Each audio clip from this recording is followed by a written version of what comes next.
Hola chicos, buenas tardes. Antes que nada una disculpa por no acompañarlos el día de hoy, pero vamos a comenzar a ver lo que compete el tema de hoy. Ya habíamos visto, si no mal recuerdo, la primera parte que era la elaboración de objetivos para el protocolo de investigación que vamos a hacer o lo que es el estudio epidemiológico. Dentro de este apartado ya habíamos revisado un poco de lo que era el título, por ejemplo, que habíamos hablado de menos de 15 palabras, claro, sencillo, que expresara la idea principal. A veces se puede incluir el qué, quién es, dónde, pero no es tan necesario siempre y cuando sea algo muy conciso. El resumen es algo que se elabora siempre al final y generalmente solo cuando se va a publicar. Entonces, aunque aquí están las recomendaciones que principalmente pues deben incluir lo que son los objetivos, lo que compete a los materiales, métodos y resultados principales y en menos de 250 palabras, pero esta vez no lo utilizaremos. Voy a saltar los ejemplos. Lo que sí vamos a llevar a cabo es el planteamiento del problema y para esto vamos a hacer una búsqueda de bibliografía. El planteamiento del problema se elabora, que no se les olvide, con bibliografía. No es posible que lo hagamos solamente con las ideas que nos salen de la cabeza. Esta bibliografía tendrá que ser relacionada a la magnitud, frecuencia y distribución. En este caso vamos a hablar de enfermedades o de factores de riesgo que afectan a la población. Puede ser su distribución por género, por edades, poblaciones específicas, por regiones, norte, sur, este, oeste. Y debe haber bibliografía que corrobore en dónde es que se encuentra este problema, según su magnitud, que implica la cantidad. Frecuencia, qué tan frecuente es en cuanto a tiempo, qué tan seguido ocurre, y su distribución, que era lo que hablábamos por grupos de edades, por géneros, etc. En segundo lugar, ¿cuáles son las causas probables? ¿Qué es lo que se conoce actualmente del problema? Y en cuanto a esto de consenso y discrepancia, ojo, no habla del equipo de investigación, sino si existe consenso o discrepancias entre los autores que nos hablan de la información sobre lo que estamos investigando. Si la mayoría de los autores dicen que en efecto la gripe aviar es algo que ocurre siempre en temporada de calor, eso sería un consenso, pero si son 5 los que dicen que ocurre en calor y hay otros 3 que dicen que ocurre durante el frío, eso es una discrepancia, es decir, unos autores opinan una cosa, otros otra, entonces no hay nada conciso todavía. Y si hay evidencias conclusivas se refiere a también si existe un consenso, entonces se concluye que el tema de investigación tiene ya algo certero, que ya está investigado y que ya que no se modifica si se hace más investigación. Parte del planteamiento del problema también implica mencionar qué formas ha habido para resolver el problema o cómo se han resuelto, ya si es que ya lo hicieron, y qué resultados se obtuvieron. Pueden incluir también qué cosas no se han investigado del problema todavía, que sería esta parte de las preguntas sin respuesta, que sigue siendo un interrogante, que no se ha logrado conocer, verificar, comprobar, etc. Eso generalmente sí lo ensamblan con sus propias ideas, ya sin bibliografía, porque ustedes tienen que mencionar ahí de lo que ustedes están investigando, que no van a resolver con su proyecto de investigación. Por ejemplo, si ustedes van a investigar esto de qué tan frecuente es la gripe aviar, entonces una cosa que no se va a investigar con eso son, por ejemplo, sus formas de tratamiento. Estamos investigando solamente qué tan frecuente es, pero no las formas de tratamiento. Eso sería una pregunta sin respuesta de este apartado. Bueno, ya mencionamos más o menos en qué consiste en sí el planteamiento. Otro apartado que vamos a construir es la justificación, que implica que mencionemos 4 apartados, que es la magnitud, trascendencia, factibilidad y vulnerabilidad, y todas esas se van contestando con esta serie de preguntas. Ojo, estas preguntas son solamente una guía para elaborar la justificación, y a esto me refiero con que las vamos a contestar a partir de bibliografía. ¿Cómo se relaciona la investigación con las prioridades de la región y del país? Aquí hay que ver el Plan Nacional de Salud, Lo podemos consultar y verificar si lo que queremos hacer de proyecto está relacionado a alguna de las líneas prioritarias de investigación o para resolver el problema que tiene el Plan Nacional de Salud. ¿Qué información se obtendrá? ¿A quiénes les va a servir este tipo de resultados? ¿Estos se van a difundir o no? Todo eso es algo que se va a responder. No es necesario que lo pongamos en el proyecto, estas preguntas. Solo son una guía, ¿de acuerdo?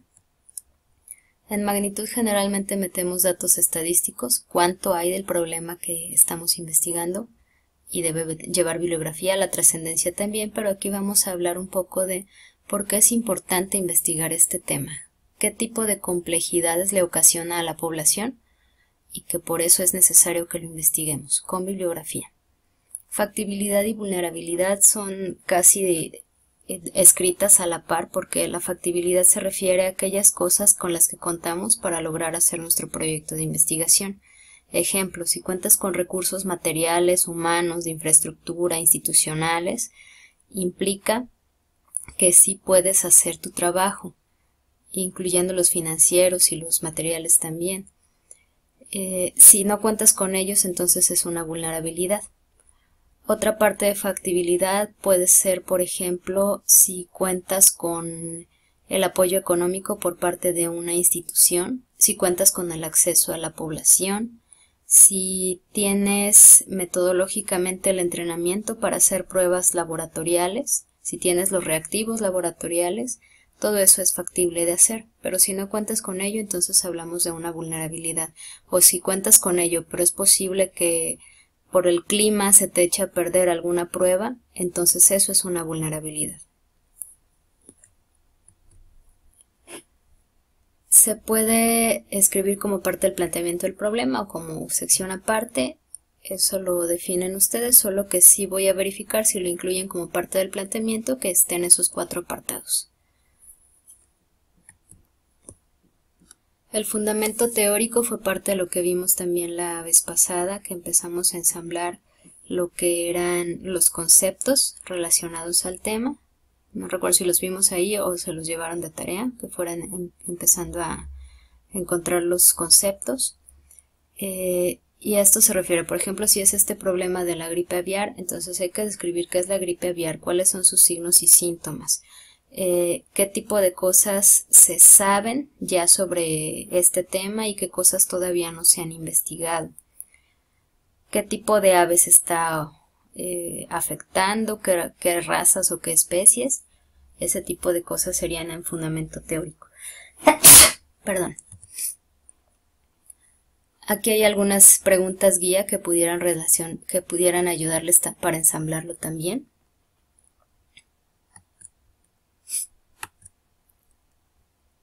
Y tenemos también lo que compete a los objetivos general y específicos.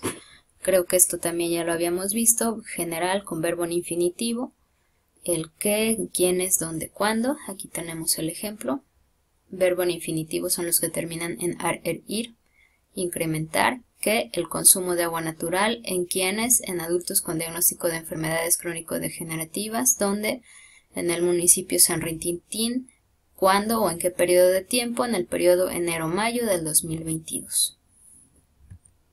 Los específicos son aquellas acciones que se desprenden del objetivo general, pero a su vez también son estas acciones que debemos llevar a cabo para lograr ese objetivo general. Entonces yo les preguntaría, ¿qué otras acciones podemos realizar para lograr que la gente de crónicos degenerativas consuman más agua natural? Un ejemplo de un objetivo específico puede ser incrementar una campaña de promoción de beneficios del consumo de agua natural, respetando la estructura también, verbo en infinitivo, que, y solamente quienes. Ya no ponemos el dónde y el cuándo, porque ya lo mencionamos en el objetivo general. ¿Qué otra acción pudiera servirnos aquí? Quizás pudiera ser gestionar, ahí está verbo en infinitivo, bebederos en espacios públicos con el ayuntamiento de Tlajomulco, en este caso de San Rintintín, para los habitantes con crónico-degenerativas. Entonces eso creo que también les ayudaría a consumir más agua natural. Puede haber muchísimas otras cosas más que se pueden hacer, pero si se fijan son cosas que se atribuyen o que ocasionan que se logre el objetivo general. De los objetivos generales y específicos, les voy a pedir que vayan elaborando ya sea que lo lleven de tarea o cuando menos una propuesta, eso sí, para irla revisando, sobre el tema que quizás les gustaría empezar a investigar. Para esto vamos a necesitar que lleven, no sé, por ahí al concejal le voy a pedir que lleve los resultados que tuvieron del segundo semestre sobre Cajititlán, me parece que es ahí donde están ustedes, porque hay que ver de ahí qué podemos utilizar para ir elaborando ya sea un proyecto grupal o para 2 o 3 equipos.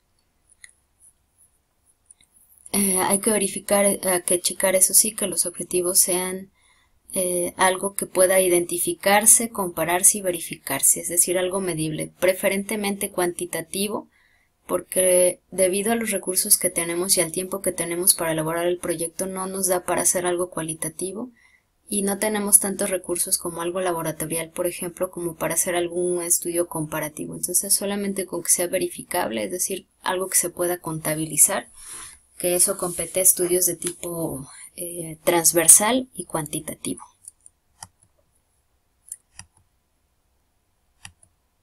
La hipótesis, bueno, sabemos que es un supuesto del resultado de la investigación sin haber hecho todavía los resultados, el trabajo de campo.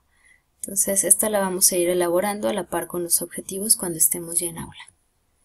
En la metodología sí es necesario que mencionemos específicamente qué tipo de estudio vamos a utilizar, qué tipo de variables, para eso usamos la tablita de operacionalización de variables que vimos la vez pasada también, que lo usaron más bien para los proyectos estos que quedaron de tarea de las tienditas, el gimnasio y todo eso.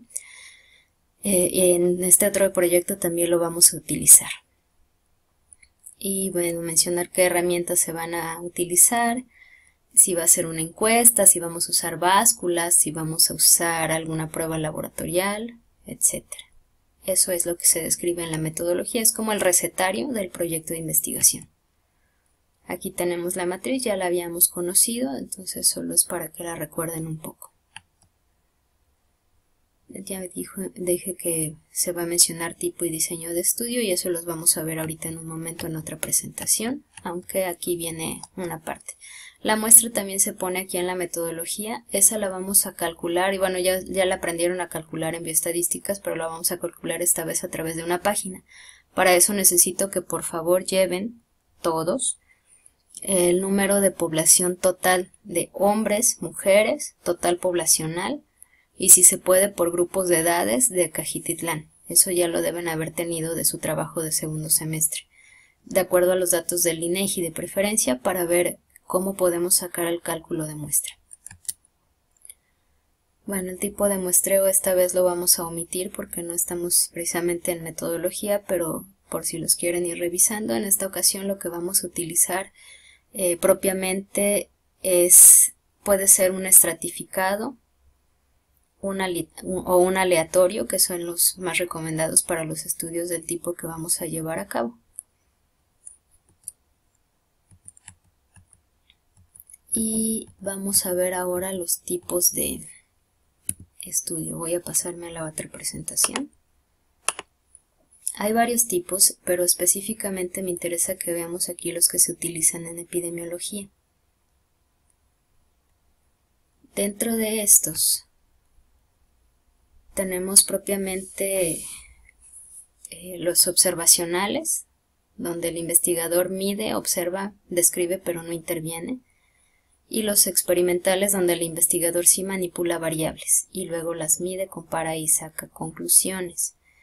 ¿A qué se refiere esto? En observacional es como esto de la gripe aviar, que decíamos, vamos a identificar la frecuencia. Punto. ¿Qué tan frecuente es? Es decir, un estudio de prevalencia. Pero los experimentales serían, por ejemplo, identificar el tratamiento más efectivo en la gripe aviar. Y entonces tenemos un antibiótico y tenemos otro tipo de antibiótico. Agarramos 2 grupos de aves que padezcan la enfermedad y les damos el antibiótico y los ponemos en observación para ver cuál funciona mejor. Voy a cortar aquí un momento porque aquí